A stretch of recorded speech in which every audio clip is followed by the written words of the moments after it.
Hi friends, நான் தான் உங்கள் டெய்லர் ஜோதி பேசுகிறேன். இப்போ என்ன பார்க்க போகிறோன்னு பார்த்தீங்கன்னா, சாதா ப்ளவுஸ் ஒருத்தவங்க ஒரு 5 ப்ளவுஸ் கொடுத்துருந்தேன். அந்த 5 ப்ளவுஸை முடிச்சாச்சு. முடிச்சதில் ஒரு ப்ளவுஸ் உங்கள்கிட்ட காமிச்சிருக்கேன், பாருங்களேன் ஃப்ரெண்ட்ஸ். இதை பார்த்தீங்கன்னா அந்த சட்டை பார்க்க ஒன்றுமே உங்களுக்கு தெரியல, ஆனால் அந்த சட்டையை நான் தைக்க முன்னே பட்டப்பாடு எனக்கு தான் ஃப்ரெண்ட்ஸ் தெரியும். என்னன்னு கேட்டிங்கன்னா, அது ஜென்ஸு சட்டையாம். அப்புறம் தான் தெரியுது, தைச்சதுக்கப்புறம் தான் தெரியுது. ஃபோன் வச்சு வீடியோ எடுக்கிறதுக்கு ஒரு ஸ்டாண்ட் வாங்கியிருந்தேன். அந்த ஸ்டாண்ட் பார்த்தீங்கன்னா கீழே நல்லா நிற்கிது, அதே ஃபோன் வச்சு அப்படியே பின்னாடி விழுகுது. இந்த ப்ராடக்டை ரிட்டன் பண்ணணும். மிச்சம் 5 சட்டையை தைச்சதையும் போட்டிருக்கேன் பாருங்கள்.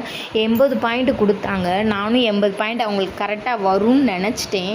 கடைசியில் பார்த்தீங்கன்னா பட்டிக்கெலாம் சுத்தமாக துணி பத்தலை. என்ன செய்கிறதுன்னு தெரியாமல் அப்புறம் இருந்த துணிகளை எடுத்து ஒட்டு கொடுத்து தைச்சாச்சு. இனி அவங்களுக்கு கொடுக்குறதுக்கு முன்னாடி உங்கள்கிட்ட ஒரு பார்வை காமிச்சிடலாமே அப்படின்றக்காண்டி நான் போட்டிருக்கேன் பாருங்கள்.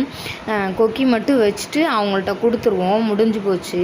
எனக்கு சாதா ப்ளவுஸ் தான் அதிகமாக வரும், அதனால தான் உங்கள்கிட்ட சாதா ப்ளவுஸும் லைனிங் ப்ளவுஸும் மட்டும் வீடியோ போடுறேன். பிடிச்சிருந்தா சொல்லுங்கள் நண்பர்களே, ஏதாவது குறை இருந்தாலும் சொல்லுங்கள், நான் அதை அடுத்து பார்த்துக்கிறேன்.